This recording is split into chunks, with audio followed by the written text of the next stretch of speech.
Enfin, vous voulez réfléchir à la vie. Tov, Boker Or, Beshem Hashem, Merced Venatzliach, Henri Machomcha Tzadik. 9. Hejvan. Nous sommes aujourd'hui exactement le tête du mois de Cheshvan, 9 du Et mois le de Cheshvan, 22, et le hier il 22 nous a annoncé le du 22, mois j'en ai le 22. d'octobre. Motzei Shabbat, on changeur, je crois. 22. Dimanche soir. Voilà. On remerciera très très fortement Paul Grassini, Muriel, Sarah Binia et tous ceux qui nous soutiennent Be'ezrat Hashem. Sans oublier aussi pour l'élévation de l'âme de Didier Mordechai Ben Yasmin Yadan. Fois Shlema de Rav Yeshayahu Pinto, Vechen Yehuda Ben Eliyahu Moratim Yagdosha, ma maman Hashem Ushuvachaya Be'ezrat Hashem, Vechulu Vechulu.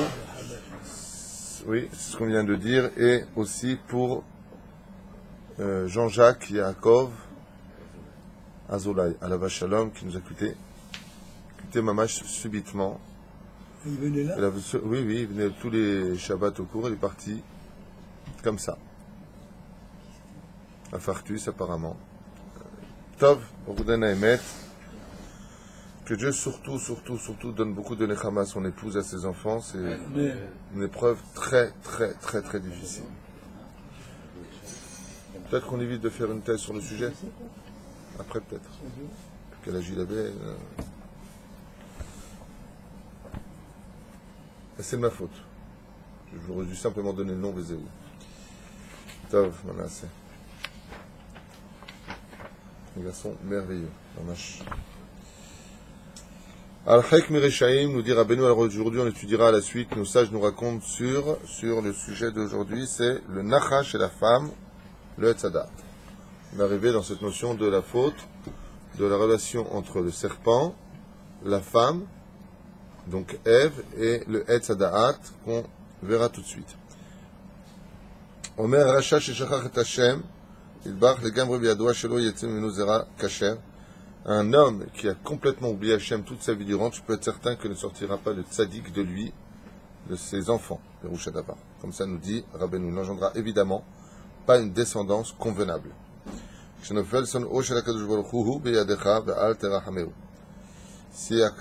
ennemi d'Akadosh Baruch Hu, c'est un homme qui a lutté contre Dieu, un homme qui n'aime pas Hachem, qui n'aime pas les mitzvot, tombe entre tes mains, n'ait aucune pitié de lui, c'est un issour de la Torah. Ici, on parle donc d'un messite, puisque le seul cas où on n'a pas le droit d'avoir pitié d'un juif, c'est s'il a incité les autres à ne pas faire les mitzvot de la Torah. Dans ce cas-là, il est interdit d'avoir de la pitié pour lui. C'est assour, c'est un issour de la Torah. 3 fois de suite, c'est marqué dans la Torah, dans le Sefer Torah, Lo terachem alav. Tu n'as pas de pitié de lui. Tu n'as pas le droit. Hein? Absolument. Comme JC. Exactement. Tu as donné une adresse parfaite. Jésus, il marche Shemo Vezechro par excellence. On n'a pas le droit d'avoir de pitié. Pourquoi? Parce qu'il a incité les Juifs, trompant les Juifs par une religion nouvelle qui a été créée un siècle et demi plus tard à la limite. Mais voilà quoi. Pour les Juifs en tout cas, c'est certain qu'il y a ici une différence. La religion d'ailleurs en voie de disparition.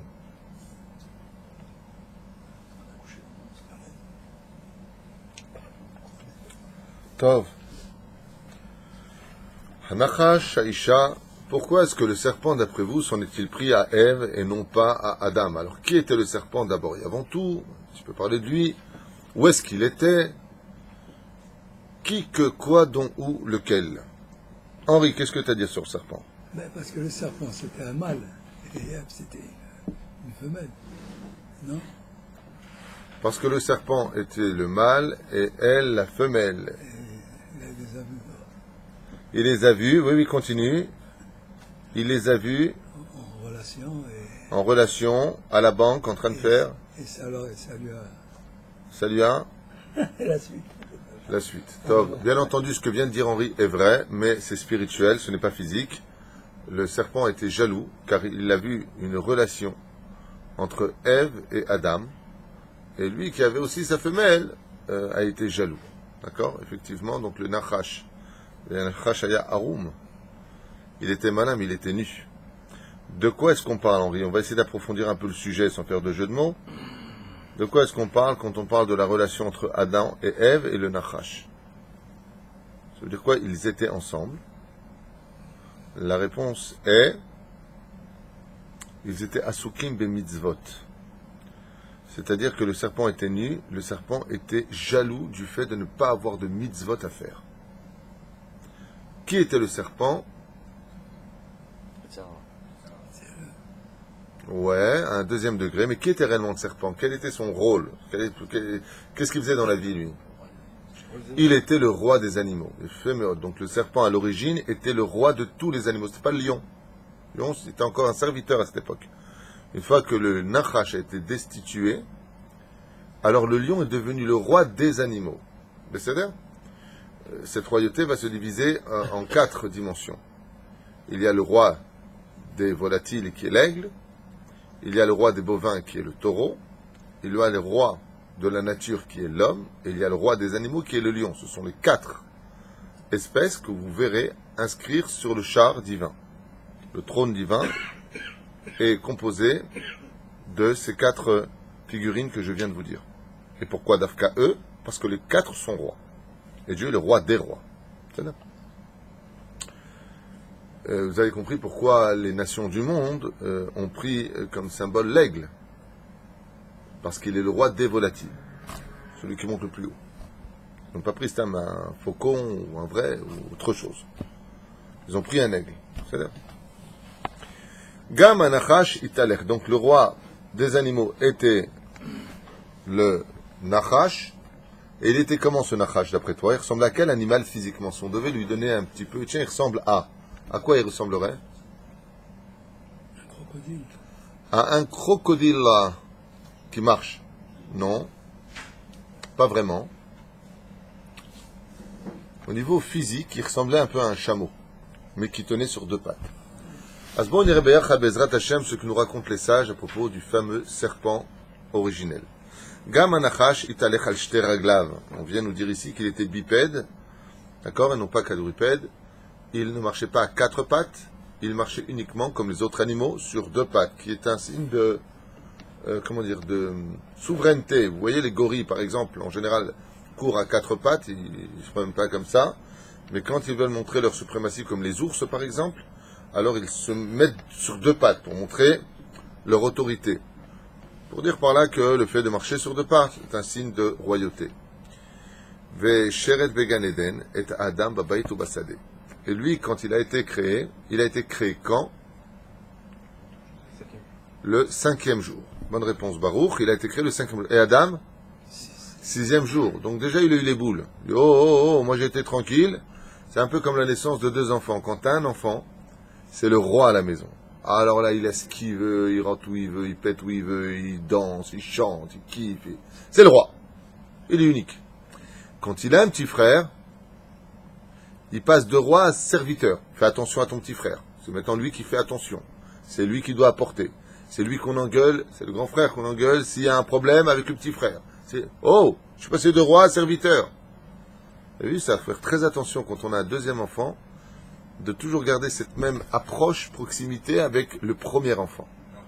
Et c'est pour cela que les Chachamim nous disent que le Bechor, c'est un héritage d'argent. On parle d'espèces et non pas de biens financiers comme vendre des maisons ou autre chose. Il a une double part. On dit pourquoi il a une double part? Parce qu'il est passé de roi à serviteur de ses frères. Le Nachash, il est passé de roi et on lui a dit tiens, il y a une nouvelle créature qui a été créée. Qui crève? Non, c'est lui le roi. C'est moi le roi. Non, toi tu es le serviteur maintenant. Ah bon? Il n'a pas aimé l'histoire. Donc il est parti voir. Les animaux avaient-ils le droit de rentrer au Gan Eden? Non. Oh, bonne réponse. 2e bonne réponse de Baruch. Fausse réponse d'Abraham. Donc ici on est face à 1-0. Baruch Hashem, les animaux n'avaient pas le droit de pénétrer le Gan Eden. Ils étaient en dehors du Gan Eden sauf un. Le serpent était le seul qui pouvait pénétrer à l'intérieur du Gan Eden. Mais il pénétrait sur l'autorisation. Vous savez? Il y a un très long commentaire exceptionnel sur les déroulements de la faute originelle. Encore une fois, je rappelle qu'on parle de Adam et de Ève, des tzadikim gmurim. On fait attention, on ne parle pas d'eux, on parle de façon idéologique de la faute pour la réparer, qu'on se comprenne bien. On n'a pas le droit et on n'a pas la bouche assez propre pour parler de Adam et Ève. D'accord? Faites très attention à cela quand on parle de eux. On parle de deux personnages au-delà de toute pensée, toute kedusha, toute beauté. C'est-à-dire, eux sont des gens intouchables. Je parle de l'idéologie. On est dans les Midrashim pour parler de l'idéologie. C'est-à-dire, donc le livre de Minchat Yehuda de Rabbi de Aptaya a écrit peut-être 7 pages au moins sur le déroulement du Nachash qui parle avec Ève. Vraiment un documentaire, j'allais dire un commentaire exceptionnel de Rabbi Yehuda Aptaya, qui était l'élève du Ben Ishraï. Vraiment, je vous conseille vivement à tous de le lire. Exceptionnel. Point par point, qu'est-ce qu'il a fait Adam, sous quelle abrélité, quand il s'est endormi, qu'est-ce qu'il lui a dit exactement. Un truc de fou.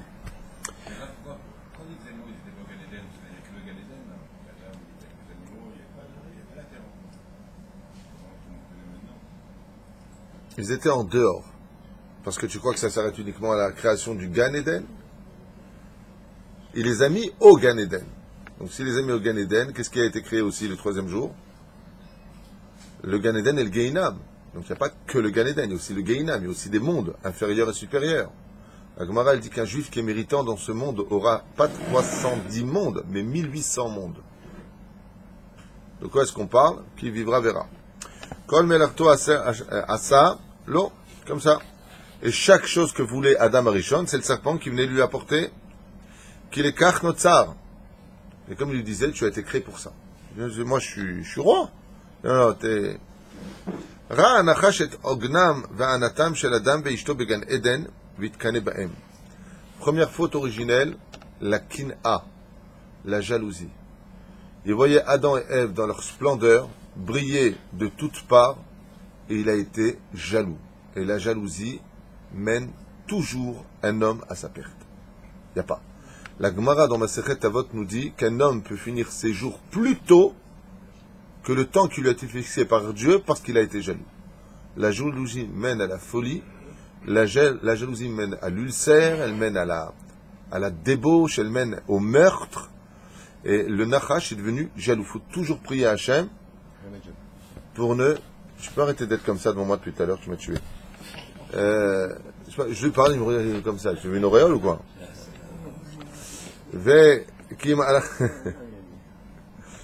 כן, וראה הנחש עוגנם בהם, כמל אתה השרת, וצלו להם בשר ומזגו להם יין, אך האדם וחווה לא עשו דבר.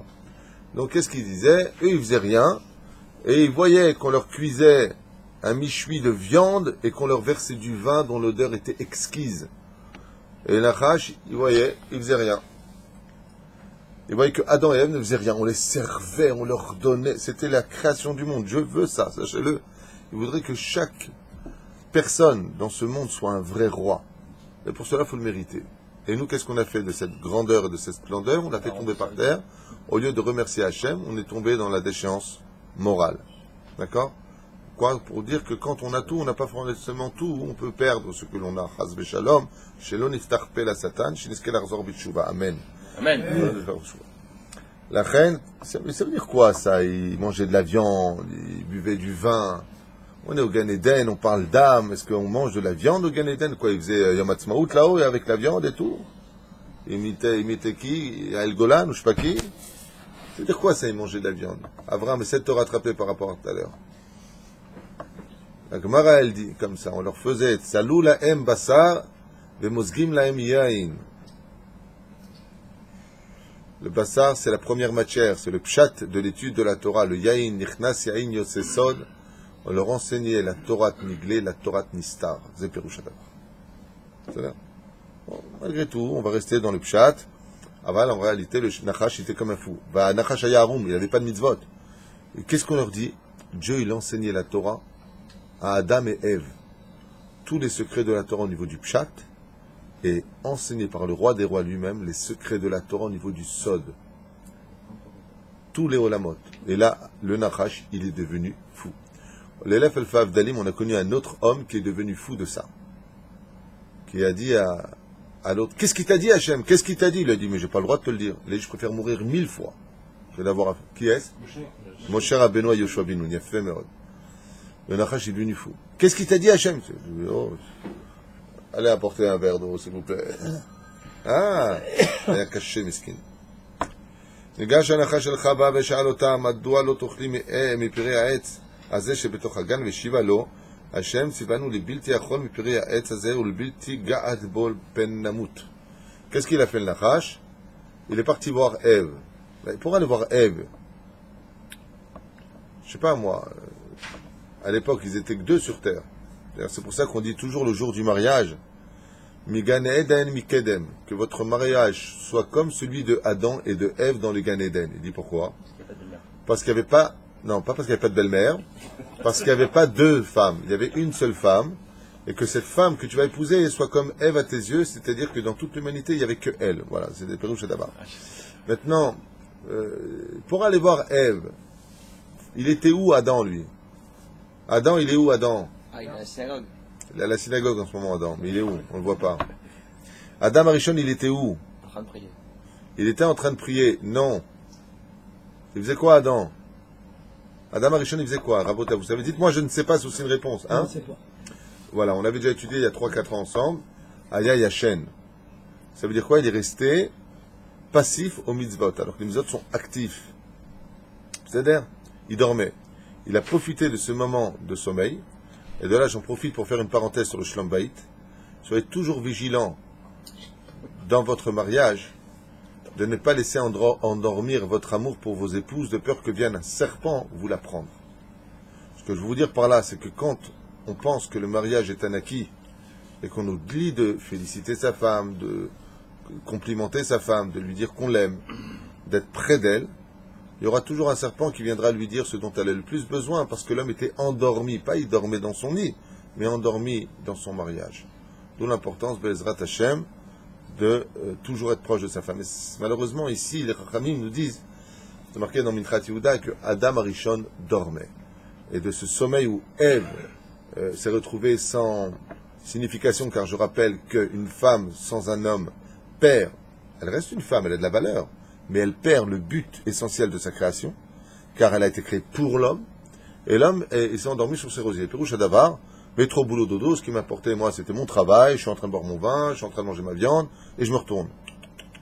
Le mariage, c'est comme un jardin, tu l'arroses pas, ça finit par faner. La reine, le Nachash, il a profité de ce moment où Adam dormait, bien entendu, on ne parle pas de physique, il n'est pas en train de dormir physiquement, mais Pérouche Adavar, il s'est un peu détourné, entre guillemets, de sa femme. Et comme il s'est un peu détourné de sa femme, il a laissé ce qu'on appelle une brèche, une ouverture, pour que le Nachash, le serpent, puisse maintenant trouver grâce aux yeux de Ève. Les mains d'avoir dormi. Le mari se lève, il fait un café, il va s'asseoir. 2 heures après, il fait un cappuccino, et il va s'asseoir. Sa femme dit, bon, je vais au travail. Bonne journée. Pas de chéri, pas de bisous, pas de big bisous s'ils sont nida ou pas, rien. Elle arrive au boulot, elle a un petit peu... Zach, j'y fais 2 cafés, il ne peut pas me dire tu veux un café à ce point-là. Et voilà qu'il y a un nouveau qui rentre au travail. Attends, je vais me faire un espresso. Vous voulez un espresso? Oui, je veux bien. Nigmar, ça a commencé. Une brèche vient de se faire. Pourquoi? Elle dit, putain, je comprends pas. Un étranger, je ne le connais pas, il me propose un café. Mon mari, je vais avec. Je lui lave chez Saucette, machin, truc chouette. On fait des enfants, on vit ensemble, il me propose pas un café. C'est des erreurs qui sont très graves dans la Torah. Ne t'endors pas. Sois vigilant. C'est pas un acquis. Sois toujours Be'ezrat Hashem sur tes gardes, sinon le Nachash, il peut venir prendre ce que toi tu délaisses quelques instants. D'où l'importance, Be'ezrat Hashem, d'être un homme responsable, même si cela, bien entendu, ne justifie pas. Même si l'homme n'a pas fait son devoir, ça ne justifie pas que la femme ne fasse pas son devoir. C'est-à-dire, comme je dis souvent, de l'autre côté, le but principal dans un couple, c'est de rester irréprochable sans attendre de l'autre les résultats escomptés. Toi, fais ce que tu as à faire pour que tu aies une arme fatale dans les mains. C'est quoi l'arme fatale d'une discussion entre un couple? Est-ce que tu peux me reprocher une seule chose? Non. Bon, ok, t'as raison. Nigmar. Moi, je peux te reprocher des choses, je ne le ferai pas, mais toi, est-ce que tu peux me reprocher une chose? Est-ce qu'une fois, j'ai fait quelque chose qui... Ça, c'est dur, hein? Mais alors, quel kiff de pouvoir le dire. Tu mérites pas, t'as pas envie, tu me parles comme ça, t'as qu'à te faire à manger tout seul. Non. Moi, je fais ce que j'ai à faire, et toi, tu fais ce que tu as à faire. L'homme définit ce qu'il a à faire, et la femme peut lui donner des choses à faire. Donc là, elle peut avoir des choses à lui reprocher, parce qu'il n'aurait pas fait ce qu'elle veut qu'il fasse. Voilà, tout ça, c'est dans le domaine du possible. Si l'homme, il peut pas. Tu fais comme moi. Une fois, ma femme m'a dit, tu veux faire la vaisselle? Je n'ai pas de problème. Non, pas du tout. J'ai laissé l'huile sur les côtés, j'ai comme ça. Elle m'a dit, tu sais, je suis revenu sur toute la vaisselle que tu as fait. Je dis, ah mince, c'était pas bien? Elle m'a dit, non, elle m'a plus jamais redemandé. Hein? Non, je lui ai dit, tu sais, j'ai pas l'habitude. Vous avez fait exprès. Mais non, je vais pas dire à ma femme. Bon, là, elle va le savoir, mais je vais pas dire. Tu fais un truc comme ça. Ou le balai, c'est pareil. Les femmes détestent quand tu peux me donner un coup de balai, je t'en prie, ça m'aide. Tu donnes un coup de balai, tu le passes mal, elles repasseront toujours derrière. Elles disent, mais ça sert à rien, de toute façon, il faut que je repasse derrière. Laisse tomber. Tu sais quoi? Laisse tomber, va étudier, va. Très bien. Mais en réalité, si tu peux l'aider, la malo. Au contraire, il faut aider son épouse. Surtout dans cette génération où elles sont fatiguées, où on est fatigué. Moi, je fais tout. Il faut tous s'entraider. Donc toi, tu fais tout, on le sait. On a vu le martinet à l'entrée. Aaron, chez lui, il n'a pas de nous donner un martinet, lui. Tov, yallah, tfadal. Madoua l'otochli. Donc, étant donné que lui s'est détourné, il est rentré dans le Gan. Il est parti voir Ève. Et étant donné que cet arbre était un arbre spécial qui émanait une lumière intense, d'une beauté hors du commun. Où est-ce qu'on sait que l'arbre était très beau? C'est marqué dans le texte de la Torah lui-même, puisqu'il y a marqué que Ève vit l'arbre et qu'il était très beau. Elle le témoigne. Et il est parti là-bas et lui a dit, pourquoi tu ne manges pas de cet arbre? Pérouche d'abord, on mangeait de tous les arbres. Mais cet arbre-là, de la connaissance du bien et du mal, pourquoi tu ne le consommes pas? Et Ève, c'est un peu spécial. Pourquoi il s'est adressé à elle et pas à l'homme? Parce qu'elle n'avait pas reçu l'ordre. Premièrement, il y a deux raisons à cela. Il y a beaucoup d'autres raisons, mais on va en citer deux. La première, c'est que quand Dieu a ordonné à Adam de ne pas consommer, Ève n'avait pas encore été créée. Donc l'ordre a été donné à Adam. Donc elle était déjà plus fragile au niveau du téléphone arabe, comme on dit. Adam a dit au nom de Dieu à Ève. Donc ça fait clichénie. D'accord? Deuxième degré. Et à part cela, La femme est plus fragile. la femme est plus fragile, Plus sensible. plus sensible. Da'atan kala. La femme est beaucoup plus facile à influencer que l'homme. C'est vrai? Beaucoup plus facile. Alors, je me rappelais de certains événements quand j'étais plus jeune. Bon, tu voulais te faire croire qu'il y avait un requin qui arrive et ça. Tout de suite, la femme, elle est dans l'imagination, on est dans de la mer. Nous, on était morts de rire. Pérouche d'avoir que la femme, tu peux vite lui faire peur, tu peux vite. C'est plus sensible. Donc, elle lui a dit. Et elle, qu'est-ce qu'elle a répondu? C'est une sadeket. Elle a dit Hachem Tzivanu.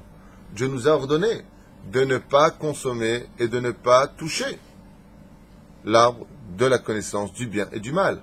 C'est ce qui a été dit? Non. Qu'est-ce qu'elle a fait comme erreur? Touché. Elle a rajouté une barrière là où il ne fallait pas en rajouter.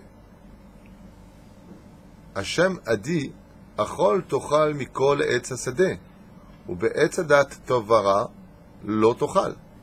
Tu mangeras de tous les arbres du Gan Eden, mais de l'arbre de la connaissance du bien et du mal, tu ne consommeras pas.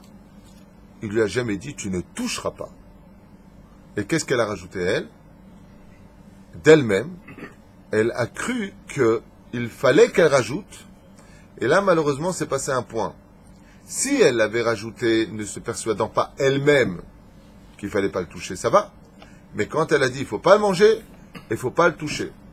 C'est-à-dire qu'elle a donné une sanctification supplémentaire là où Dieu n'a rien demandé. De là, les Chachamim nous ont dit, ni tu ajoutes, ni tu enlèves. Sukkot, c'est tant de jours, c'est pas un jour de plus. Shabbat, c'est pas 2 jours, le samedi et le dimanche, c'est uniquement le samedi. Ne viens pas commencer à rajouter ou à enlever, parce que dès que tu rajoutes ou tu enlèves, tu descends la Torah. Combien on dit 613 mitzvot en hébreu? Taryag. Si je rajoute une seule mitzvah de plus, ça veut dire que maintenant, au lieu de mettre mes tefilines sur la tête, je vais mettre 2 paires de tefilines. Je ne parle pas de Rashi Rabbeinu Tam. Je parle de 2 paires de Rashi. Qu'est-ce que j'aurais fait de ma Torah? C'est bien, c'est mieux une paire de Rashi ou 2 paires de Rashi? Ça fait Taryad mitzvot. Et Taryad, ça veut dire que tu as fait descendre ma Torah. Si tu rajoutes là où Dieu ne te demande rien, tu fais descendre la Torah, tu ne la fais pas monter. C'est-à-dire, et la reine Bisiata d'Ishmaïa, on voit ici qu'elle dit au serpent, il ne faut pas non plus toucher. Et le serpent va jouer sur ce rajout. Le problème, c'est qu'elle y croit. Il y a quelque chose de sacerdotal comme ça, tu sais, de sanctifié. Il ne faut pas toucher, non, il ne faut même pas le mapikam. Et sachez que cela, je le vois très souvent dans les Chosrim Bitchouva. Combien les gens s'interdisent de choses qui sont permises parce qu'ils n'ont pas étudié. Et ils te disent pour tout. Je me rappelle, à l'époque, on faisait tomber la kippa, on la ramassait, on l'embrassait, on tremblait. Mais faire la fumée Shabbat, il n'y avait pas de problème. Ou alors la Megan David qui tombe par terre, c'est péché, on l'embrasse. Rien de péché, elle est tombée, tu la ramasses, et Nigmar, c'est pour. C'est-à-dire que le juif, il est avec une goya, il n'y a pas de problème. Mais la Megan David qui tombe par terre, alors là, ça ne va pas le faire. Laisse-la tomber 10 fois par terre, et touche pas la goya. C'est bien.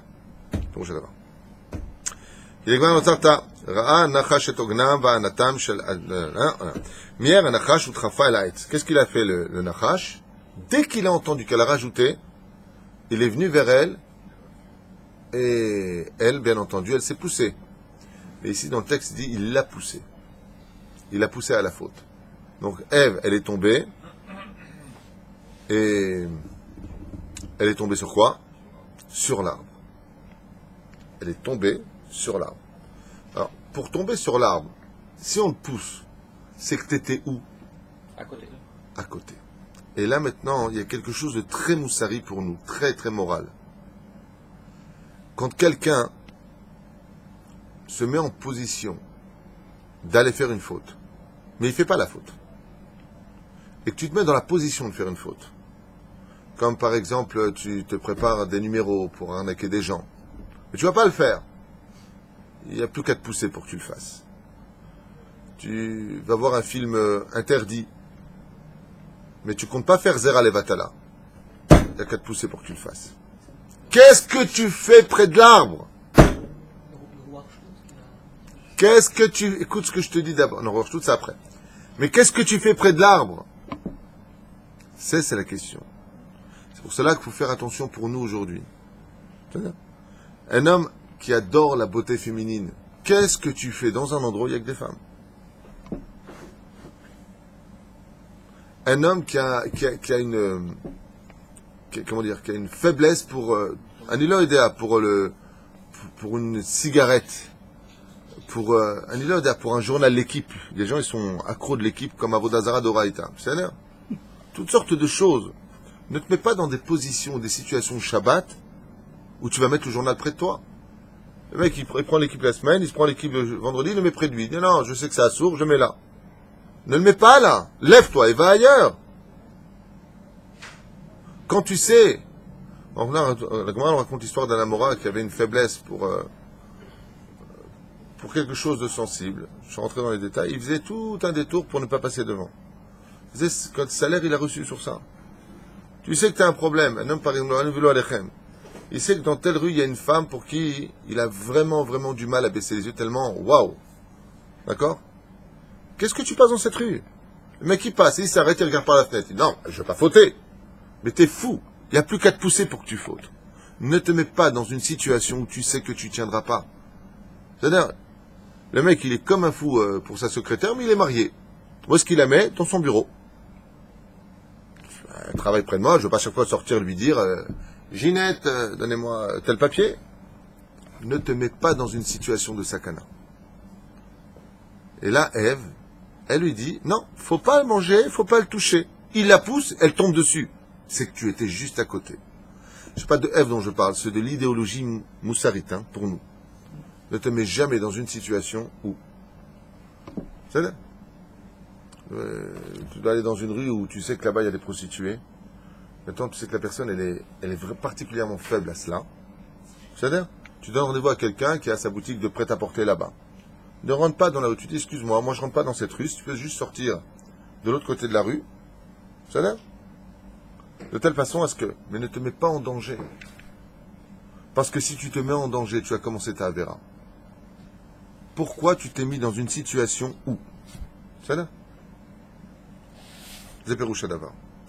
כי ידע שלא נאסר עליהם לגעת והיא רק הוסיפה על דברי השם ונגעה בעץ, אמר לה הנחש ראי, גם היא נגעת בו, לא קרה לך דבר. Il a dit, qu'est-ce que tu as dit? Qu'il fallait pas le toucher, tu vois bien que c'est faux. Voilà, tu l'as touché, est-ce que tu es mort? Voilà, tu viens de le toucher, est-ce que tu es morte? Elle lui a dit non, je suis pas morte. Elle a dit, donc tu vois que Dieu essaie de vous arnaquer. Et elle est tombée. Aujourd'hui, nous avons le même effet. Quelque chose qu'on a rarement vu dans les générations précédentes. Où le nachash, je vous ai dit que, enfin vous, non, mais le cours de mardi, j'expliquais aux femmes que pourquoi il y a tellement de Yetzerara dans cette génération, tellement de révoltes, tellement de gens hautains dans cette génération. Pourquoi ça se passe comme ça? Parce qu'une bougie, avant de s'éteindre, elle brillera toujours une dernière fois plus forte. Le nachash, avant d'être mis à mort par le Melech HaMashiach, va briller plus que jamais à ce moment-là. Et de quoi est-ce que je parle? Eh bien, c'est bizarre ce que je vais vous dire, mais autour de nous, lo alenu velo alechem, vous voyez des gens, ils font nida, la femme elle a le kissouille, et ils se prennent la tête, ils veulent divorcer. La femme elle enlève le kissouille, ils sont plus jamais en nida, ils vont très bien ensemble. Là où il y a des mitzvot, le nachash fait tout pour les séparer. Une fois que tu es tombé dans le piège, ça ressemble un petit peu à ce qui est marqué ici. La femme elle enlève son kissouille, elle est plus de sanoua, elle kiffe avec son mari. Ça y est, tout va très bien depuis. Combien je connais de femmes qui sont passées comme ça? Elles avaient le kissouille, elles avaient les jupes, elles avaient le total, elles se prenaient un peu la tête avec leur mari dans beaucoup de domaines. Elles ont tout jeté, mis le pantalon, tout va bien. Mais c'est normal que tout aille bien maintenant. T'appartiens aux forces du mal. Je ne sais pas que je juge, chas v'shalom. Mais qu'est-ce qu'il a dit le nachash? Il a dit, tu vois, t'es pas morte. Tu vois, t'as enlevé ton kissouille maintenant. Tu t'es mis en pantalon. Tu vois que t'es pas morte. Au contraire, tu vis, lui a dit le serpent. Tout ça, c'est du conseil. Tout ça, c'est des conseils de serpent. Le mot nachash en hébreu vient de la racine lenachesh, qui veut dire celui qui devine tes faiblesses. Tandis que dans la Torah, c'est les fum tsara agra. La Torah, c'est ce qu'elle dit. La seule différence entre le bien et le mal, il y a une différence énorme. C'est que le mal te paye cash maintenant pour ta perte plus tard, tandis que le bien te paye plus tard pour un bien éternel. C'est toute la différence. Je répète, la seule différence entre le bien et le mal, c'est que le mal te donne satisfaction immédiatement pour t'emmener à une perte plus tard qui sera très douloureuse, tandis que le bien, lui, te laisse choir un laps de temps, des fois important ou moins important, mais pour un bonheur éternel. C'est toute la différence. C'est là. Donc tu peux manger. Si t'as dit toucher, tu meurs pas. Alors plus forte raison manger. C'est le shtuyot. Il lui a dit le serpent. Alors allez. Lo shama'a bekolo. Aussi fait nachash. Est-ce qu'elle lui a dit ok ou pas? Lo shama'a bekolo. Elle a quand même résisté et elle lui a dit non. Pourquoi elle lui a dit non? Elle dit non, je ne veux pas faire de bêtises. Quelle erreur elle a commise? Ici, il y a une erreur qui a été commise. Je ne parle pas de Ève, chas v'shalom. Je n'ai pas la bouche assez propre pour parler de Adam et de Ève. Je parle du Midrash lui-même, de l'idéologie de la faute que nous-mêmes nous perpétuons. Je parle de nous plus que d'eux. D'accord? Mais qu'est-ce que ça veut dire quand on dit qu'elle a commis ici une erreur? Quelle erreur d'après vous elle a commise à partir de ce moment-là? Non. Non. D'abord de répondre, c'est aussi une petite erreur, j'accepte. Quoi? Non. Non, elle est persuadée. Il y a un coup de mytho là-dessus. Il y a une erreur maintenant qui s'interpose. Un truc tellement évident que vous n'y pensez pas. Non. Elle parle avec le nachash, elle négocie. Tishma, il y a des femmes qui sont des femmes d'affaires. Elle attend Adam. Hein? Elle attend Adam. Elle attend Adam. Non. Dommage. Va voir ton mari. Voilà. Il est où ton mari? Pérouche Adavar. Parce que tu as parlé avec lui. Pas simplement pourquoi tu continues à parler avec lui. Il dit, tu vois, tu es pas morte. Elle dit, attends, tu sais quoi? Va parler avec mon mari. C'est lui qui a reçu l'ordre de Dieu. Et ici, la femme prend les rênes de sa vie. Alors que dans un couple, la beauté du couple, des fois la femme elle parle avec son ami au téléphone, bon tu veux qu'on déjeune ensemble et tout ça, ouais y a pas de problème. Je vais déjeuner avec ma copine demain. C'est pas comme ça qu'on gère un couple. Quand on est une femme pieuse, quand on est une femme respectable, On dit, ne quitte pas un instant. D'abord, je demande à mon mari, chérie, ça te dérange pas demain si je vais déjeuner avec eux? C'est pas une question de, j'ai besoin d'autorisation, comme les teubés style moderne d'aujourd'hui, qui font tout que divorcer, se retrouver seuls. Pas du tout. C'est du savoir-vivre. T'es marié. Tu demandes pas à ton mari, résultat des courses, t'as plongé le monde dans l'obscurité. Voilà, super. Pourquoi tu demandes pas à ton mari? Il est où ton mari à toi, là? On se fait son programme, chacun sa life. Tu vis ta vie, je vis la tienne, je gagne autant que toi, j'ai pas besoin de toi. Eh ben, tu vas finir toute seule. Voilà. Eh ben, elle te répond mieux vivre mal que mal accompagné. Après, elle se remet avec n'importe qui, n'importe quand, n'importe comment, et elle est prête à tout donner, ce qu'elle n'a pas donné à son premier mari. D'accord, mais Chava, c'est une tzadékette, donc pourquoi elle a agi comme ça? Parce que Chava, c'est pas ça. Vadak, c'est une tzadékette. Mais ici, justement, on apprend des erreurs. Donc elle a fait... Mais Vadak, il y a une erreur qui a été faite ici. Pourquoi tu ne demandes pas à ton mari? Arrête le Nachash, je suis en train de te dire des choses. Imagine que toi et moi, on est associés. Ok, dans une affaire. Maintenant, moi, le client, il me parle d'un truc précis que je te répète. Maintenant, toi, tu vois qu'il y a une faille dans ce que je t'ai dit. Qu'est-ce que tu vas dire au client, au mec avec qui tu parles? Écoutez, je sais pas, j'appelle mon associé. Non? Pourquoi elle appelle pas son associé? C'est là qu'il y a une erreur. Pour nous enseigner dans les générations qui viendront plus tard, que quand il y a quoi que ce soit de suspicieux, tout de suite, tu appelles ton mari, tu lui demandes. Demande de l'aide à ton mari. Ça s'appelle pas simplement la communication. Ça s'appelle la complicité du couple. La complicité, il faut être complice avec son couple. L'un comme l'autre. L'autre comme l'un. C'est là. Aussi, Fanachash ve'amar, ayadat ki abore achal me'etz hadat. Qu'est-ce qu'il a fait, le serpent? Il a fait quelque chose qui a été la première avodah zara de l'histoire.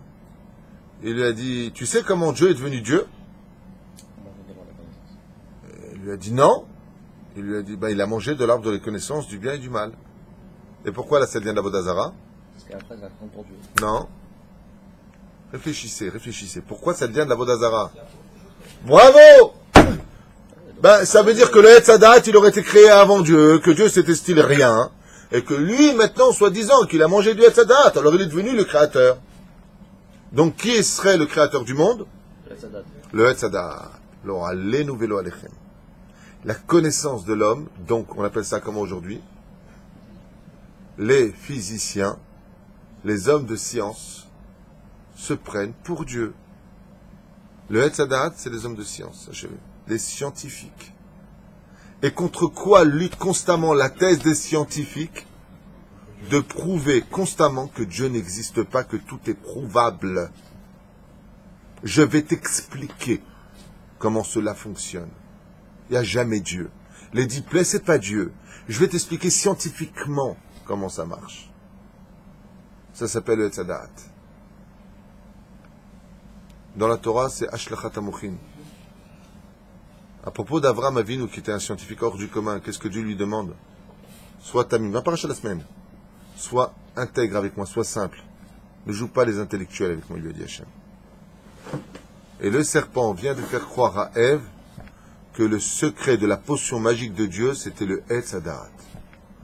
Il lui a dit, mais attends, tu sais que Dieu, il a consommé, il est devenu Dieu, il a créé les univers. Et elle, qu'est-ce qu'elle lui a dit? Ah bon? Alken chacham vegadal, vous moquez de F, faites gaffe. Alken chacham vegadal atcheada livro olam. Et de là, il est devenu le créateur du monde, celui qui a su créer tout ça. Mishum kar tzeva alechem levil tiachol minaetz. Et c'est pour ça qu'il veut pas que vous mangez de cet arbre. C'est sa potion magique à lui. Et donc, si demain vous mangez, vous devenez les concurrents de Dieu. Donc, il ne faut pas manger de la connaissance du bien et du mal. Il ne veut pas qu'il y ait de la concurrence, il veut être unique Dieu. Hein? Il ne veut pas qu'il y en ait d'autres. Il marche chez moi. Et ça a aidé ça? Elle a fauté après ça? Hein? Oui? Non, absolument pas. Elle lui a dit, je sais pas, toi j'ai l'impression que tu m'embrouilles, tu m'as l'air un peu bizarre. Tu viens de Saint-Denis ou quoi? Tu essaies de me voler quelque chose ou quoi? Elle lui a dit ouvertement, ça le fait pas. Je sais pas ce que tu me racontes, mais je crois pas que ce soit comme ça. Aussi, elle n'a pas marché avec ça. Elle lui a dit, c'est bien ce que tu dis, c'est intéressant, Mais qu'est-ce qu'il a fait le Nachash? Il a réussi ou pas avec ce qu'il a dit? Non, mais oui. Alors comment non? Parce que ça n'a pas marché. Oui, pourquoi? Doucement, doucement, il a travaillé. Et de là, il y a une deuxième erreur qui s'est commise, et là la réponse est C'est qu'elle a continué à faire parler avec toi. bravo. Al tarbe sicha im Aisha. Ça y est, pourquoi tu parles avec lui? De là, une femme doit apprendre, Bezrat Hashem, et un homme doit apprendre. Bien entendu, ce que je dis pour les femmes, c'est aussi pas là pour les hommes. Hein. L'homme, il dit à sa femme, je fais ce que je veux, je joue où je veux. Il faut du respect. Okay? Aval, là, il se passe quelque chose, la discussion, elle dure trop longtemps. Et c'est pour cela que les Chachamim nous ont dit dans Masechet Avot, premier chapitre, Kol amarbe sicha im Aisha, ta marbe. C'est-à-dire, tu vas au-delà de ce que tu aurais dû dire, de ce que... Sofo yoresh geinam. Tu finiras par descendre au geinam. Al tedaber yoter midai.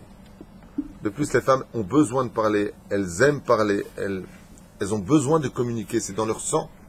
Ne sois pas une porte ouverte à tout cela. C'est là. Elle a besoin de quelque chose, pas tu fais comme ça. T'es pas un débile. Tu réponds, tu vois ensemble, si c'est une question de travail, tu dis écoutez, j'ai besoin de ça et ça et ça. Ah bah, Ça s'arrête, faut que ça s'arrête. Ce que tu as besoin. exactement. Pas mais vous faites quoi ce soir? Pas de choses comme ça. Hein? Qu'est-ce que tu dis? Absolument, quand la pousse d'un homme est nida, il faut éviter trop de discussions de peur d'eux, mais pas au point de ta femme elle te parle, non, toi, l'atméa, chaz veshalom, hein? Aval, bevadaï qu'un homme se doit de parler avec son épouse, au contraire, si tu es capable de te fixer un temps d'étude pour la Torah, si tu es capable de te fixer un temps pour dormir, si tu es capable de te fixer un temps pour aller manger, il faut aussi que tu sois capable, alors, je ne parle pas du foot et du reste, hein, de te fixer un temps pour parler avec ta femme. C'est même une priorité, comme je dis souvent. Plus tu t'occupes d'elle, plus tu t'occupes de son mazal. C'est là. Ah, pas toute la journée, l'epha, elle est sur elle. C'est là. Aval, il faut parler avec nos épouses. Nous, les hommes, on a le droit. Au contraire. Alors, si elle ne parle pas avec l'un, elle ne parle pas avec l'autre, elle ne parle pas avec toi, elle fait quoi, elle? Il faut qu'elle parle, il faut qu'elle ait avec qui partager. Mais ici, le Nachash, il parle beaucoup avec elle. Et pourquoi il parle avec elle? Il est où, Adam? Il dort. Ça veut dire quoi, il dort? Et il ne s'occupe pas de sa femme. Pérouche Adavar, il croit que le mariage, c'était juste l'histoire d'une bague à mettre sur un doigt sous un dé, nuptial, et c'est bon, ça a été ma femme. Erreur commise. Il faut tous les jours se remarier avec sa femme. Tous les jours. Adreb. Alors, t'es né à quel âge? T'habites loin de chez toi? Toujours la même question. Haddesh et Ainyanim. Klum en at roa shekol asher nivra achar chavero, sholet bemi shenivra lefanav. Klum en at roa shekol asher nivra achar chavero. Tu vois pas comment le ciel et la terre ont été créés l'un après l'autre? Sholet bemi shenivra lefanav. Car en réalité, c'est celui qui a été créé avant qui gère celui qui a été créé après. Et les allusions à qui là? À lui-même. Shamaim nivrou barishon, rakia basheni. Le ciel a été créé en premier, ensuite le firmament en deuxième. Mi no setmi, qui donc fait voyager l'autre? Lo rakia et shamaim. Rakia nivra basheni u'tshaim bashlishi. Lo rakia, il fait la liste de la création du monde pour arriver à lui dire Meorot meshalim perot. ומורד ברביעו ועופות בחמישי ועופות עפים, הרי הם מכסים את גלגל החמה, והאדם נברא אחר הכל, מערו ואכלו מפרי העץ, שמה יברא אלוקים בראייה חדשה. Qu'est-ce qu'il a voulu lui dire à chaque fois, en lui disant, c'est celui qui vient après qui en fin de compte aura de la shlita sur celui qui vient après. Parce qu'on a vu que au début c'est le ciel, ensuite le firmament, ensuite les eaux d'en haut, les eaux d'en bas, et ça descend, ça descend, et ça descend. En fin de compte, qu'est-ce qu'il a voulu lui dire? J'ai remarqué que c'est celui qui vient après dans la création qui a le pouvoir sur celui qui vient avant dans la création. Comme le Nachash, il a été créé quel jour? 5e jour. Et toi, Ève? 6e jour. Ouais? 6e jour. Ok? Qui est le roi de tous? C'est toi. Donc tu vois bien que celui qui est créé après l'autre deviendra le roi de l'autre. Et Ève, elle a dit oui, c'est vrai. Il lui a dit t'as intérêt à manger du Hatzadat parce que Dieu va peut-être créer des créatures après vous. Et donc vous deviendrez de roi et de reine à serviteur des autres. Et là, Ève, elle a dit j'aime pas trop beaucoup ça. Shamar Chabad et Dvarav Achoronim Shel HaNachash. Et là, elle a dit waouh, waouh, waouh. Il a une bonne argumentation. Quoi. Il était balèze le Nachash. Il lui a dit au contraire. C'est un vrai séducteur. Ce qui a été créé avant, on aurait pu penser qu'il vient avoir de la shlita sur ce qui vient après. Il lui dit non, pas dans la création. C'est ce qui vient après qui a le pouvoir de ce qui vient avant, sur ce qui a été créé avant. Il lui dit, tu vois, toi, tu as été créé le 6e jour, moi le 5e. Le fait que tu sois né après moi t'a donné le pouvoir d'être plus grand que moi. Donc je voulais simplement te dire que si tu ne manges pas du Etzadak, je vais créer d'autres créatures que vous. Et donc vous deviendrez moi, et moi, je serai en dessous vous. Les hiérarchies iront dans le sens inverse. Donc si vous voulez rester simplement reine et roi, je vous conseille vivement de vite consommer du Etzadak. Maintenant, lui, quel était le but Voilà, c'est la question de la Lui, c'est quoi le but maintenant de les faire tomber? Quel est Alors, les forces du mal, elles ont deux choses. Quand elles haïssent quelqu'un, même si elles n'ont pas d'intérêt, elles veulent sa perte. Ça s'appelle Amalek. Puisque le premier Amalek de l'histoire, réellement parlant, c'est le Nachash. C'est le serpent. La deuxième chose, c'est que lui, en réalité, ce qu'il voulait, c'est que Adam et Ève soient disqualifiés, et lui prend la place. Et comme il prendrait la place, alors c'est lui qui, maintenant, mangerait de la viande et boirait du vin. C'est pour cela que les sages nous ont dit, si tu veux vivre tranquille avec tes ennemis, donne-leur de l'eau et du pain. Pourquoi? Ainsi donc, ils ne seront pas jaloux. Ils ne seront pas jaloux. Et il aurait dû donner au serpent un petit peu de viande, un peu de... Bon, viens, je t'en prie, prends un peu de viande, prends un peu de vin. Il y en a qui disent comme ça. Shama Chava lidvarav, acharonim ve'az itpatha. Là, elle a eu très peur. Pourquoi? Il lui a dit, fais gaffe, parce qu'Hachem, il peut créer à tout moment une autre créature. Donc plus tu tardes, et plus tu as de chances de perdre ton poste. De quoi elle a manqué ici, Ève? de Emouna. De Emouna. Ici, il y a eu un manque d'Emouna. C'est ça? De là, on apprend aussi un Moussar Eskel pour nous, une grande morale, quand Dieu te donne un poste à occuper, sois content de ce qu'il te donne. Et souvent, on veut gravir et on va aller plus vite que la musique et on finit par tout perdre. Aie confiance en Dieu. Si Dieu, demain, il veut que tu passes de ça à ça, il peut le faire. La seule chose que tu as le droit de faire, c'est de demander dans ta prière à Hachem de t'aider. Ne commence pas à défaire les uns et les autres de façon, lui, il ne sait pas travailler, vous me donnez sa place, vous allez voir moi ce que je suis capable de faire. Zelon Nachon. Zelon Nachon. Si Dieu te met un poste précis, c'est par rapport à un tikkun précis, une réparation précise, dans un lieu précis, à un moment précis. S'il a besoin que tu deviennes vice-roi du monde, alors que tu étais un hébreu perdu dans l'histoire comme Yosef, il n'y a pas besoin de faire pied et main ou je sais pas quoi, même pas d'ishtadlout à ce niveau-là. Il est passé d'esclave perdu dans les fosses les plus profondes de l'Égypte, à l'homme qui par excellence deviendra le roi du monde. Bezrat Hashem. Je vais m'arrêter ici parce que je me dois de partir. On continuera Bli Neder sur la suite de cet épisode difficile. Baruch Adonai Olam Amen ve'amen.